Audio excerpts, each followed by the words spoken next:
Hawaii, the 50th U.S. state located in the Pacific Ocean, seemingly paradise.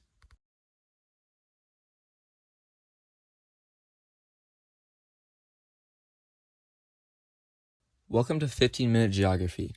I'm your host, Brooks Brett, and today I want to teach you a little bit about the beautiful islands of Hawaii, the history, the landscape, the people, and a little about the problems they face and what we can do to help. Hawaii is a melting pot of culture. There is a grand total of 137 islands, where 8 of them are considered major islands and 6 of them are inhabited. The total state population is 1.4 million, with 1 million people, which is about the population of Delaware, living on the island of Oahu, where the capital of Honolulu is found. The state is mostly known for its beautiful landscapes and its isolation from mainland USA. Hawaii is often credited for the start of surfing and is still a massive part of Hawaiian culture today. Famous waves like Pipeline and Backdoor are both found on the north shore of Hawaii. 1,500 years ago, Polynesian voyagers navigated using the stars and currents to find the shores of a vast island chain. Hawaiian scholars credit a man named Hawaii-Oa for the discovery of the islands. This is the origin of the name of the Big Island. The 3 smaller islands, Kauai, Oahu, and Maui, were named after his children. The Polynesians controlled this land for hundreds of years. Like neighboring islands, the people lived off of fish and the plants which grew in the islands. In 1778, British explorer James Cook lands on boat at Waimea Bay on the island of Kauai, being the first European to contact Hawaii. Cook planned to take the high chief, Kalaniʻapoʻu, hostage. After a violent confrontation, Cook is killed at Kealakekua Bay on the island of Hawaii. Shortly after, in 1790, the islands experienced violent battles between the forces of the islands of Hawaii and Maui. In 1795, the Battle of Nu'uanu takes place on the southern bays of Oahu. It was a key battle in Kamehameha's campaign to unite the islands. King Kamehameha the Great used a mix of traditional warrior spirit and modern diplomacy to unify the warring islands into the Kingdom of Hawaii by 1810. This marks the beginning of the Kamehameha dynasty, which lasts from 1810 to 1874. The 1800s brought a whirlwind of change, including a booming sugar industry and the arrival of American missionaries. The great Mahale Kamehameha III needed to find a way to keep the land in the hands of Hawaii, so he adopted a Western-influenced allodial system. The land was split into thirds, 1/3 to the Hawaiian Crown lands, 1/3 to the chiefs, and 1/3 to the people. While this system was aimed at giving the people much of the land, the people ultimately ended up with around 1%. This is because the law required people to claim land within 2 years of the law being passed. At this time, owning land was not a common concept, and many people never claimed any land. Nevertheless, Hawaii was in a great place. The newfound plantation production was at a constant increase, calling for more labor. Many people were recruited from China initially, and many workers also made their way to the islands from Japan, Korea, the Philippines, and Portugal.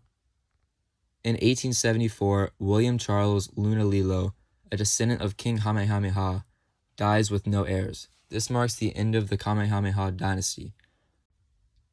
David Kalakua was elected as Lunalilo's successor.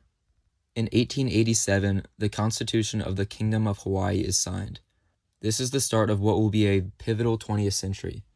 The Constitution strips the monarchy of much of its power and gives authority to the legislature and the cabinet of government. This became known as the Bayonet Constitution due to the forces used to gain the king's cooperation. After the king dies in 1891, Queen Liliuokalani takes the throne, but only for a short time. 2 years later, in 1893, the overthrow of the Hawaiian government began. The queen is placed under house arrest, making Hawaii volatile. The tension accumulated in a pivotal moment in 1893 when the United States of America overthrew the monarchy and took control of the island. Hawaii officially became a territory of the U.S. in 1900. As we know, Hawaii is in the Pacific, a part of the world which the world's superpowers long for. Because of this, there has been many instances where it is fought over. Most notably during World War II, during the Pacific War.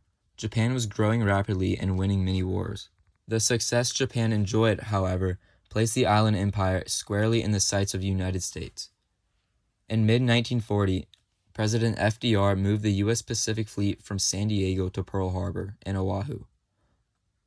While Japan was stalemated by China's resistance, they had to set their sights on new targets to acquire the necessary resources to defeat China.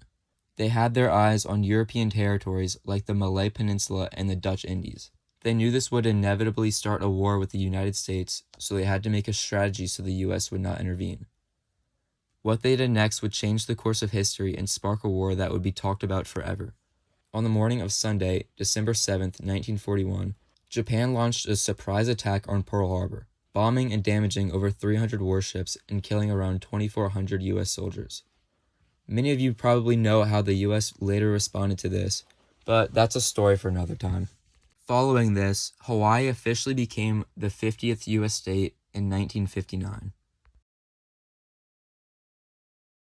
This complicated history has built strong, resilient people proud of their culture, but there are still many problems the people face today. The presence of foreign powers spread diseases throughout Hawaii in the 1800s, stripping population by nearly 90% in just a century. It brought political upheaval in the 1900s, and now in the 2000s, it has raised the cost of living to an extreme level. The natural beauty of Hawaii has been threatened time and time again by a combination of mass tourism and military presence. Today, the population of native Hawaiians living in the islands has shifted significantly. In fact, for the first time in history, there are now more Native Americans living on the U.S. mainland than are the islands themselves. While some of these problems feel like a byproduct of globalization, many can be mitigated with better regulation and a shift in how we, as visitors, view this land. Let's talk about paradox of paradise, over-tourism. In a typical year, Hawaii welcomes nearly 10 million visitors. To put that in perspective, that is roughly 7 tourists for every 1 local resident. While tourism is the engine of the Hawaiian economy, accounting for about 25% of its entire GDP, it is an engine that often overheats. When millions of people descend on a fragile island ecosystem, the infrastructure begins to crack. We see this in the hidden gems of Hawaii being overrun, leading to trail erosion and the destruction of sacred sites. We see it in the water supply. A single tourist can use significantly more water per day than a local resident, which is a massive concern in a place where fresh water is a finite resource. Even marine life is feeling the pressure. Coral reefs are being damaged by chemicals in traditional sunscreens and physical contact from snorkelers. The very beauty people fly thousands of miles to see is being loved to death. But perhaps the most pressing issue for someone living in Hawaii isn't the crowds, it's the rent. Hawaii consistently ranks as the most expensive state to live in. The median price for a single-family home in Oahu is hovered around $950,000 to $1 million over the last few years. To comfortably afford that, a household needs to earn nearly $200,000 a year, yet the median household income in Hawaii is closer to $88,000. This creates a brain drain. Hawaii's most talented people, doctors, teachers, and engineers are moving to the mainland to places like Las Vegas, often called the Ninth Island, because they simply cannot afford to start a family in their own home. A major factor here is the short-term rental market. When thousands of homes are converted to Airbnb for tourists, the supply for locals disappears and the prices skyrocket. It is a cycle that rewards outside investors while pricing out the people who have lived here for generations. This leads us to the most heartbreaking problem, the loss of culture and the diaspora. The native Hawaiian population, those who can trace their ancestry back to the original voyagers, has been marginalized in their own archipelago. Today, native Hawaiians and Pacific Islanders make up about 21% of the state's population when including multiracial identities, but the pure Hawaiian population is much smaller. As families are priced out, they take their traditions with them. When a family moves from Maui to Texas, they lose that physical connection to the aina, the land. There is a concept in Hawaii called malama aina, which means to care for the land so that the land cares for you. But it is hard to care for the land when you no longer own it, or when it is being paved over for another luxury. We also see a commodification of culture, where sacred dances like the hula or the spiritual significance of the lei are reduced to cheap entertainment for hotel guests. The challenge for Hawaii in the 21st century is how to remain a global destination without losing the very soul that makes it Hawaii.